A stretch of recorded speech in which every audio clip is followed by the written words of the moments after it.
अमेरिकी सदर जो बाइडन ने, आपको पता है, सदारती इंतखाब की दौड़ से वो दस्तबरदार हुए हैं। कैमला हैरिस जो है वो बतौर सदारती उम्मीदवार उनकी तौसीक की गई और कहा गया था कि बकिया मुद्दत सदर के तौर पर वो फ़राइज़ की तकमील पर तवज्जो देंगे, मगर अभी तक डेमोक्रेट्स की तरफ से कैमला हैरिस की बतौर सदर उम्मीदवार नामजदगी जो है वो सामने नहीं आ सकी है।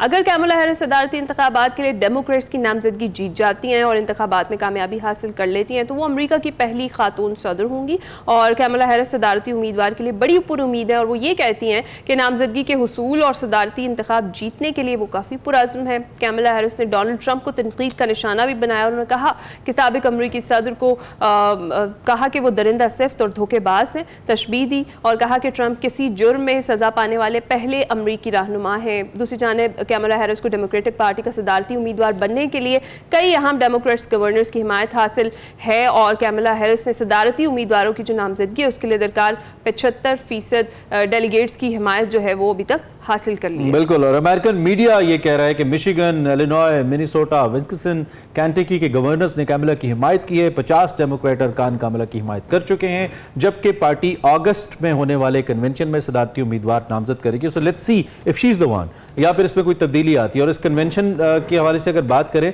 तो इलिनॉय में 19 से 22 अगस्त तक इसको इनेकाद इसका किया जाना है, तकरीबन 15-20 दिन इसमें बाकी हैं। और साबिक सदर उधर अमरीकी जो डोनाल्ड ट्रंप हैं उन्होंने अपने बयान में बाइडन को अमरीकी तारीख का वाहिद बदतरीन सदर करार दिया है। अब इसके पीछे क्या है, ये सारी सूरत हाल किस जानिब जारी है? वी ऑल नो कि ट्रंप जख्मी हो गए थे एक हमले के अंदर और उसके बाद उनकी जो पॉलिटिकल कैंपेन है उसके अंदर एक नई रूह आई है, उसके अंदर काफ़ी तब्दीली आई है। 13 जुलाई को पेंसिल्वेनिया में एक रैली में ये अटैक हुआ था। हमारे साथ डॉक्टर नूर फातिमा साहिबा मौजूद हैं, बैनुल अक़वामी उमूर की माहिर हैं। उनसे ज़रा इस बारे में जानते हैं कि वो इस सूरत हाल को कैसे देख रही हैं और क्या उनको लगता है कि Kamala would be able to make it to the presidency. क्या इस सूरत हाल में ऐसा लगता है? डॉक्टर साहब, thank you very much for joining and good morning. कैसी हैं आप? ठीक ठाक हैं?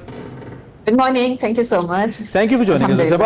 आप यकीनी तौर पे फॉलो कर रही होंगी, बड़ी इंपॉर्टेंट डेवलपमेंट्स हो रही हैं और हमारी याददाश्त के अंदर रिसेंट पास्ट के अंदर ऐसा नहीं हुआ जिस तरह की ये सूरत हाल अब बन रही है अमेरिकन प्रेसिडेंशियल इलेक्शंस में। सबसे पहले तो मैं ओवरऑल आपका तज्जिया जानना चाहता हूँ, आपका क्या तज्जिया इस सारी सूरत हाल पे?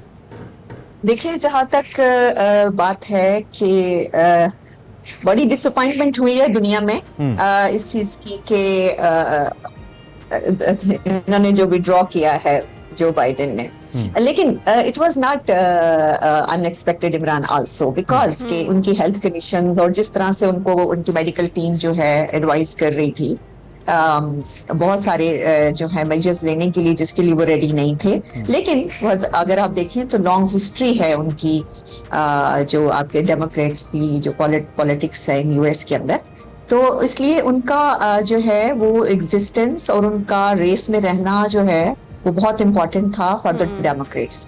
लेकिन वो नहीं रह पाए और उसकी जाहिर है कि रीजंस जो हैं ऑब्वियस हैं, बहुत ऑब्वियस रीजंस हैं। अब ये कि why there is no such a strong candidate as the Joe Biden was, that is a question। क्योंकि हैरिस जो हैं वो एक कैंडिडेट के तौर पर सामने तो आई हैं, लेकिन उनका उस तरह से अगर आप अमेरिकन पॉलिटिक्स में अभी तक का रोल देखते हैं तो वो इतना स्ट्रॉन्गर कैंडिडेट रोल नहीं है जिस तरह से हम बाकी जो प्रेसिडेंट्स हैं आउटगोइंग हैं, या इस वक्त हम इवन हेनरी है, हम बाकियों को देख रहे हैं, तो वो उस तरह से उनका नहीं है। लेकिन अभी देखिए देयर आर 3-4 मंथ्स स्टिल, ये कैसे डेवलप होती है, कैसे इवॉल्व होती है, पॉलिटिक्स है, there is always a change on everyday basis. तो इसमें तो ये है कि मैं नहीं समझती कि she is a very very strong candidate as compare to others, but अब ये कि जो बाइडेन की जितनी सपोर्ट है, स्ट्रेंथ है, इंस्टीट्यूशनल है, जो आपकी वोटर्स की अगर वो गेन कर लेती हैं सब, ठीक है, तो फिर तो हम उनके लिए होपफुल रह सकते हैं। अदरवाइज तो मुझे बहुत स्ट्रॉन्गर कैंडिडेट वो नहीं। बिल्कुल ठीक है। अच्छा डॉक्टर साहिबा, जिस तरह से अब बाइडन दस्तबरदार हुए हैं और ये जो ताख़ीर हुई है, क्योंकि आगाज़ से ही हमने देखा ग्रैंड डिबेट जो थी बाइडन और ट्रंप की, उसके बाद से ही ये बातें जो है वो ज़ेर गर्दिश थी। उसके बाद फिर बाइडन जो है उनको कोविड का इशू, फिर उसके बाद फाइनली आकर वो दस्तबरदार हो गए। तो इस डिले से, इस ताख़ीर से डेमोक्रेट्स को कितना नुकसान होगा? मेरा ख्याल है कि अभी तक देखिए जो सिचुएशन क्लियर नहीं हुई थी कि who is the actually candidate racing for the presidency यही वो कंफ्यूजन आई है। अगर हम पाकिस्तान में बैठे या अमेरिका से बाहर बैठे दुनिया में ये समझ सकते हैं कि कितनी अनसर्टेनिटी है, तो आप समझ सकते हैं कि पार्टी के अंदर इस चीज की कंफ्यूजन और अनसर्टेनिटी का लेवल क्या होगा। तो नेचुरली इसने थोड़ा सा डिसअपॉइंट जरूर किया है, डेमोक्रेट्स को किया है, उनके वोटर्स को किया है। ये बहुत टाइमली डिसीजन लेने चाहिए थे। और हमारी पॉलिटिक्स और उनकी पॉलिटिक्स में मैं समझती हूँ, क्योंकि मेरी जाहिर है कि वहाँ का एक्सपीरियंस भी है, कि वो वेल प्लान्ड लोग हैं, बिफोर टाइम वेल प्लान वो चीजें करते हैं। तो उसके बावजूद ये चीज जो है वो शो करती है कि बाइडेन ने टिल लास्ट मोमेंट कोशिश की है कि वो उस रेस के अंदर रह सकें, लेकिन फाइनली ही हैज। अच्छा, हर इंतखाब के अंदर एक तो मैनिफेस्टो होता है डॉक्टर साहिबा, और एक सर्टन कोई लाइन होती है जिसकी बेस पे इलेक्शन कंटेस्ट किया जाता है। I remember Obama care, Obama ने हेल्थ के ऊपर बड़ी बात की थी, फिर वो स्याह फार्म थे, फिर उसके बाद हम अगर अभी जो बाइडन की बात करें, उन्होंने कुछ चीज़ जो बहुत ज़्यादा एक नेशनलिस्ट या फंडामेंटलिस्ट अप्रोच थी ट्रंप की, इसको हिट किया।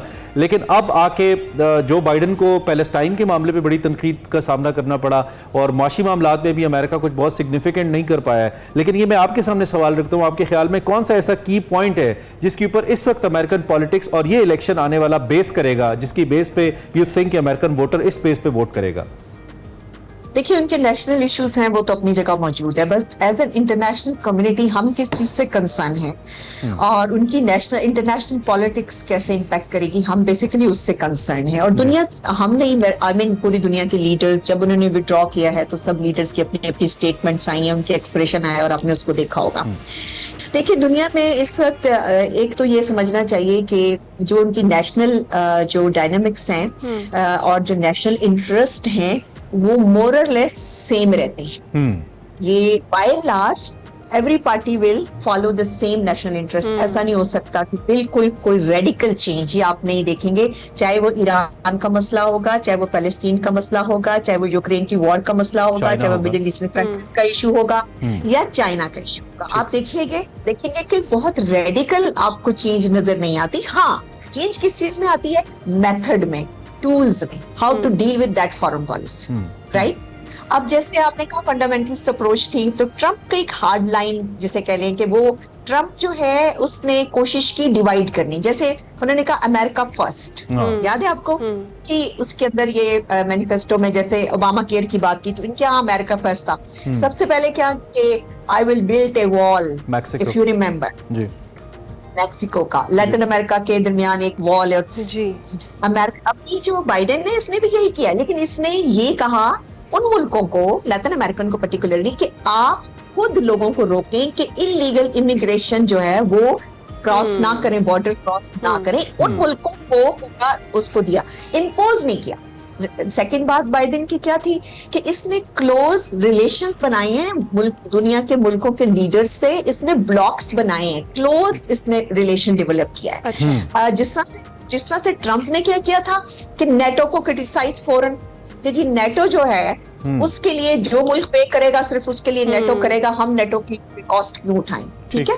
और उसके लिए ईयू को बहुत ज्यादा वही नेशनलिज्म की जो अप्रोच है। अच्छा, एक ये जो कन्विक्टेड, ये जो कैमला हैरिस ने भी कहा है कि पहले कन्विक्टेड आदमी हैं और उनको बदतरीन उन्होंने कहा, मतलब अब इतने सख्त अल्फाज का इस्तेमाल, मुझे लगता है जैसे पाकिस्तान की पॉलिटिक्स विद द टाइम सख्त हुई है, वर्ल्ड पॉलिटिक्स का भी यही हाल हुआ है। जैसे हमने भारत में भी देखा, राहुल गांधी ने एक बड़ी एक गरम स्पीच मोदी साहब के सामने की, and so are the Biden and Trump relation, political relationship. तो आप आने वाले वक्त के अंदर इसका क्या इम्पैक्ट देखते हैं? क्या ट्रंप को ये चीज़ पब्लिकली हेल्प कर रही है? आई मीन, वो इसमें तो कोई शक नहीं है कि कैपिटल हिल के ऊपर हमला हुआ और वो मनाजिर हमने देखे जो अमेरिका में हम एक्सपेक्ट नहीं करते या पहले नहीं देखे कभी हमने। देखिए, there is a different segment of the society always, right? लोगों ने अपने इंटरेस्ट को फॉलो करना होता है, उसको वॉच करना होता है। जनरली जब हम एक बात करते हैं किसी डिसेंसी की, एक लेवल ऑफ पॉलिटिक्स की, लेवल ऑफ लैंग्वेज की, और एक सिविलाइजेशन की, और एक अच्छी, एक प्रोग्रेसिव पार्टी की, तो उसमें तो हम कहीं ट्रंप को नहीं देंगे, ठीक, राइट?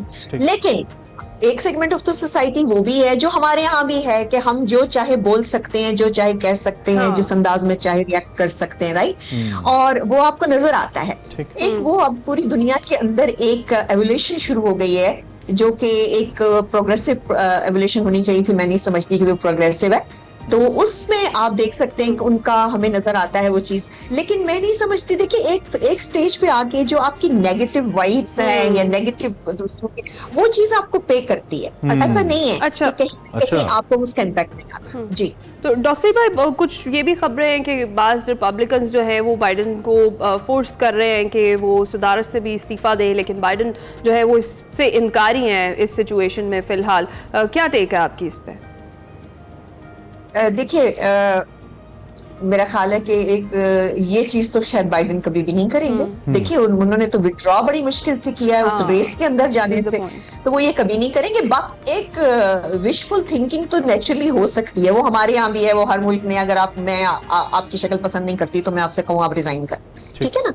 वो चीजें तो होती हैं, वो चीजें तो पॉलिटिक्स में होती हैं, but I don't think he will succumb to that pressure of the Republican कि जी मैं रिजाइन कर दूं, ऐसा नहीं। राइट। डॉक्टर साहिबा, thank you very much for joining us. Doctor Noor Fatima, आपका बहुत शुक्रिया, आपने तजदीक के लिए हमें ज्वाइन किया और बहुत सारे अहम उमूर के ऊपर बातचीत की। इस वक्त जैसा कि हमने आपको बताया कि almost in the mid of the August ये फैसला करेंगे